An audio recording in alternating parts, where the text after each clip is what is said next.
Hello friends, ഇന്ന് ഞാൻ കൊണ്ടുവന്നിരിക്കുന്നത് 1998 റിലീസായ ദ ട്രൂമാൻ ഷോ എന്നൊരു വെറൈറ്റി ഫിലിമായിട്ടാണ്.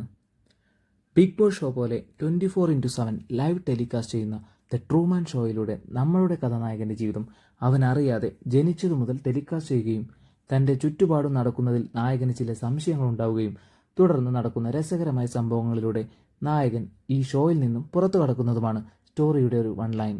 ഇനി നമുക്ക് കഥയിലേക്ക് കടക്കാം. കഥയുടെ തുടക്കത്തിൽ ഈ ചിരിച്ചു കൊണ്ടുവരുന്നവനാണ് ട്രൂമാൻ. നൈബേഴ്സിനോട് ഗുഡ് മോർണിംഗ് ഒക്കെ പറഞ്ഞുകൊണ്ട് ജോലിക്ക് പോവാനായി തൻ്റെ കാറിൽ കയറാൻ നേരം ആകാശത്തു നിന്നും എന്തോ ഒരു സാധനം പടയെന്ന് താഴെ വീണു പൊട്ടി.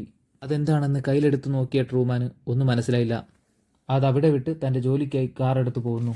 അതേസമയം റേഡിയോയിലൂടെ ആകാശത്ത് വെച്ച് ഏതൊരു പ്ലെയിനിന് തകരാർ സംഭവിച്ചതിനാൽ ചില പാർട്സ് സിറ്റിയിൽ അവിടെ ഇവിടെയായി വീണിട്ടുണ്ടെന്നും ടെൻഷൻ ആവണ്ടെന്നുമൊക്കെ പറയുന്നുണ്ട്.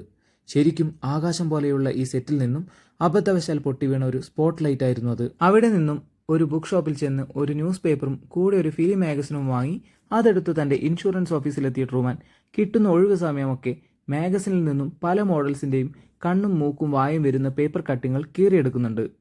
കൂടെ ആരോടൊക്കെയോ ഫോൺ ചെയ്ത് ഫിജിയെക്കുറിച്ചും അവിടെയുള്ള ഒരു സിൽവിയ എന്ന പെൺകുട്ടിയെക്കുറിച്ചും അന്വേഷിക്കുന്നുണ്ട്. അതെന്തിനാണെന്ന് വഴിയെ മനസ്സിലാകും. ഓഫീസിൽ വെറുതെ ഇരിക്കുന്ന ട്രൂമാനെ കണ്ട മാനേജർ അവനെ ചീത്ത പറയുകയും ഉടനെ തന്നെ ഹാർബറിൽ പോയി പുതിയൊരു കസ്റ്റമറിനെ മീറ്റ് ചെയ്യാൻ ആവശ്യപ്പെടുകയും ചെയ്യുന്നുണ്ട്. ഇതുപ്രകാരം ഹാർബറിലെത്തി ടിക്കറ്റ് എടുത്ത് ബോട്ടിൽ കയറാൻ നിന്ന ട്രൂമാൻ എന്തോ കണ്ട് ബോട്ടിൽ കയറാതെ തിരിച്ചു നടന്നു വരുന്നു. ട്രൂമാന് തൻ്റെ അച്ഛനെ വളരെ ചെറുപ്പത്തിലെ നഷ്ടമായതാണ്.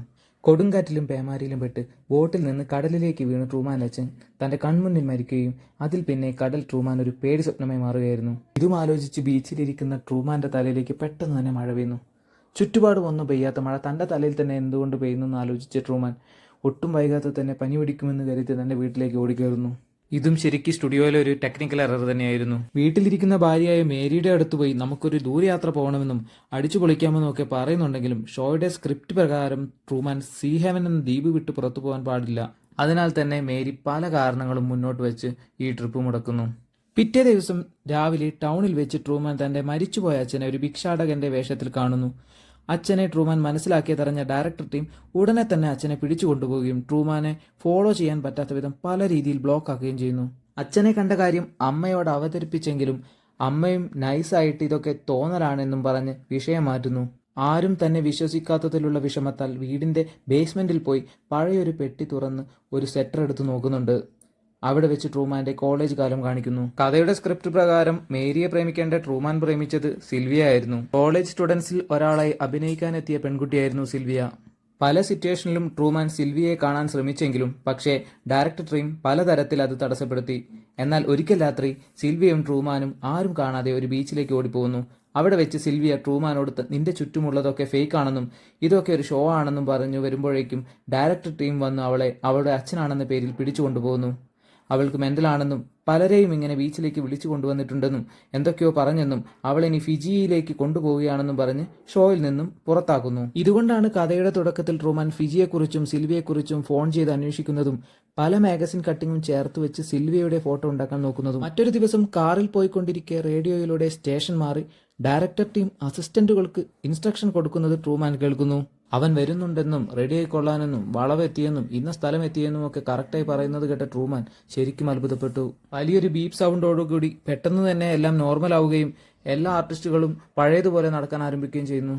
ഇതും കൂടി ആയപ്പോൾ ട്രൂമാന് ഡൗട്ട് കൂടുകയും ആരൊക്കെയോ അവനെ നോക്കുന്ന പോലെയും ഫോളോ ചെയ്യുന്ന പോലെയും ഒക്കെ തോന്നി ട്രൂമാൻ ഒരു ബിൽഡിങ്ങിലേക്ക് ഓടിക്കേറി. ആരും കാണാതെ മുകളിലേക്ക് പോകാൻ നോക്കിയ ട്രൂമാൻ തൻ്റെ മുന്നിൽ തുറന്നു വന്ന ലിഫ്റ്റിന്റെ മറുവശത്ത് കുറേ പേര് ചായ കുടിച്ചിരിക്കുന്നതും ലിഫ്റ്റ് മുകളിലോട്ട് പോകാൻ പറ്റാത്ത രീതിയിലുള്ള വെറും ഡെമ്മിയാണെന്ന് മനസ്സിലാക്കിയ ട്രൂമാൻ ഒന്ന് ആലോചിക്കും മുമ്പേ സെക്യൂരിറ്റികൾ പിടിച്ച് ചവിട്ടി പുറത്താക്കുന്നു. ആരൊക്കെ ഫേക്കായാലും സ്വന്തം ഭാര്യ തന്നോടൊപ്പം ഉണ്ടാവുമെന്ന് വിശ്വസിച്ച ട്രൂമാൻ തെറ്റി. കല്യാണ ആൽബം നോക്കുന്നതിനിടെ മേരി തൻ്റെ വിരൽ ക്രോസാക്കി വെച്ചാണ് തന്നെ കല്യാണം കഴിച്ചതെന്ന് ട്രൂമാൻ മനസ്സിലായി. അതായത് ഫേക്ക്. അങ്ങനെ മേരിയും ഡൗട്ട് അടിക്കുന്ന ട്രൂമാൻ നേഴ്സായി വർക്ക് ചെയ്യുന്ന മേരിയെ ഫോളോ ചെയ്ത് ഹോസ്പിറ്റലിലെത്തുന്നു. ഇത് മനസ്സിലാക്കിയ മേരിയും ടീമും ഓപ്പറേഷൻ തിയേറ്ററിൽ കയറി ഓപ്പറേഷൻ ചെയ്യുന്ന പോലെയൊക്കെ അഭിനയിച്ച് തകർക്കുകയാണ്. അവിടെ നിന്നും ഫിജിയിലേക്ക് പോകാനായി ഒരു ട്രാവൽ ഏജൻസിയിലേക്ക് പോയി നോക്കിയപ്പോഴോ ഒരു മാസത്തേക്കുള്ള ടിക്കറ്റൊക്കെ ഫുള്ളായി എന്നുള്ള റിപ്ലൈ. ബസ്സിൽ പോകാൻ നോക്കിയപ്പോഴോ ബസ് കംപ്ലൈൻ്റ് ആണെന്നുള്ള ഡ്രൈവറിന്റെ റിപ്ലൈ. എല്ലാ തരത്തിലും പെട്ട ട്രൂമാൻ ഒരു കാര്യം മനസ്സിലാക്കി. തൻ്റെ ചുറ്റുപാടും നടക്കുന്നതൊക്കെ ഒരു പ്രത്യേക ടൈം ലിമിറ്റിൽ റിപ്പീറ്റ് ആയിട്ടാണ് നടക്കുന്നത്. ഇതും മേരിയോട് പറഞ്ഞു നോക്കിയെങ്കിലും എപ്പോഴത്തെയും പോലെ അവൾ എല്ലാം തോന്നലാണെന്ന് പറഞ്ഞ് ഒഴിവാക്കാൻ നോക്കി. എന്നാൽ ട്രൂമാൻ വിട്ടില്ല. അവളെയും കൂട്ടി കാറിൽ കയറ്റി അപ്പോൾ തന്നെ ഫിജിയിലേക്ക് പുറപ്പെട്ടു. കുറച്ചൊന്ന് മുന്നോട്ട് നീങ്ങിയപ്പോഴേക്കും റോഡിൽ നിറയെ വാഹനങ്ങൾ ഇറക്കിക്കൊണ്ട് ട്രൂമാന്റെ യാത്ര തടസ്സപ്പെടുത്തുന്നു. ഇത് മനസ്സിലാക്കിയ ട്രൂമാൻ നമുക്ക് തിരിച്ച് വീട്ടിൽ പോകാമെന്ന് പറഞ്ഞ് ഷോർട്ട് ടീമിനെയും തെറ്റിദ്ധരിപ്പിച്ച് കാർ ഒന്ന് റിവേഴ്സ് എടുക്കുന്നു. തിരിച്ച് വീണ്ടും കറക്കി ദ്വീപിൽ നിന്ന് പുറത്തേക്കുള്ള ബ്രിഡ്ജിനടുത്തെത്തുന്നു. വെള്ളത്തിനെ പേടിയുള്ള ട്രൂമാൻ മുന്നോട്ട് വെച്ച കാൽ പിന്നോട്ടില്ലെന്ന് മനസ്സിലുറപ്പിച്ച് കണ്ണും പൂട്ടി സ്പീഡും കൂട്ടി സ്റ്റിയറിംഗ് മേരിയുടെ കയ്യിൽ കൊടുത്ത് ബ്രിഡ്ജ് ക്രോസ് ചെയ്യുന്നു. ഇതുകൊണ്ടൊന്നും തീർന്നില്ല. തടസ്സങ്ങൾ കാട്ടുതീ, ന്യൂക്ലിയർ പ്ലാന്റ് എക്സ്പ്ലോഷൻ വരെ ഷോർട്ട് ടീം ട്രൂമാന് മുന്നിൽ വെച്ചു. എന്നാൽ അവിടെ വെച്ച് ഒരു പരിചയമില്ലാത്തൊരു പോലീസുകാരൻ തന്റെ പേര് വിളിക്കുന്നത് കേട്ട ട്രൂമാൻ എല്ലാം ഒരു സെറ്റപ്പാണെന്ന് മനസ്സിലാക്കി ഓടി രക്ഷപ്പെടാൻ നോക്കിയെങ്കിലും എല്ലാവരും ചേർന്ന് കീഴ്പ്പെടുത്തുന്നു. എങ്ങനെയെങ്കിലും ഫിജിയിലേക്ക് പോകുവാൻ പ്ലാനിട്ട ട്രൂമാൻ മേരി നൈറ്റ് ഡ്യൂട്ടിക്ക് പോയ ടൈമിൽ വീടിന്റെ ബേസ്മെന്റിൽ അവൻ ഉറങ്ങുന്ന പോലെ ഒരു ഡമ്മി സെറ്റപ്പ് ഉണ്ടാക്കി വീട്ടിൽ നിന്നും രക്ഷപ്പെടുന്നു. ഇതേ സമയം റിയാലിറ്റി ഷോയിൽ അവനെ നിരീക്ഷിച്ചുകൊണ്ടിരിക്കുന്നവർ സ്ക്രീനിൽ ഡമ്മിയെ നോക്കി അവൻ ഉറങ്ങുകയാണെന്ന് വിശ്വസിച്ചിരുന്നു. എന്നാൽ ഡൗട്ട് തോന്നിയ ഡയറക്ടർ ഉടനെ തന്നെ ട്രൂമാന്റെ ഫ്രണ്ട് മെർലനെ വിളിച്ച് വീട്ടിൽ പോയി നോക്കാൻ പറയുന്നു. വീട്ടിലെത്തിയ മെർലോൺ പുതപ്പ് മാറ്റിയപ്പോൾ ട്രൂമാൻ മിസ്സിംഗ് ആണെന്ന് അറിയിക്കുന്നു. സ്പോട്ടിൽ തന്നെ ലൈവ് ടെലികാസ്റ്റ് സ്റ്റോപ്പാക്കുന്നു. 30 വർഷമായി നിർത്താതെ ടെലികാസ്റ്റ് ആയ ഷോ ആദ്യമായി നിന്നിരിക്കുന്നു. ഷോയുടെ ഫാൻസൊക്കെ ടെൻഷനാവുന്നു. എല്ലാവരും ചാനൽ വിളിച്ച് പൂരത്തെറി. ഇതേ സമയം സെറ്റിലുള്ള എല്ലാ ആർട്ടിസ്റ്റുകളും ട്രൂമാനെ അന്വേഷിച്ചിറങ്ങി. മൊത്തം തിരയിൽ തന്നെ. നൈറ്റ് ആയതിനാൽ വെളിച്ചക്കുറവുള്ളതിനാൽ ആകാശത്തുള്ള ഡമ്മി മൂണിനെ വരെ ടോർച്ചാക്കി യൂസാക്കി. എന്നിട്ടും രക്ഷയില്ലാതായപ്പോൾ നൈറ്റിൽ മൂണിനെ മാറ്റി സൂര്യനെ കൊണ്ടുവന്നു. അറ്റ് ലാസ്റ്റ് അവർ അവനെ കടലിൽ കണ്ടെത്തുന്നു. ട്രൂമാൻ പേടിയൊക്കെ മാറ്റിവെച്ച് ബോട്ടെടുത്ത് പോയിക്കൊണ്ടിരിക്കുകയാണ്.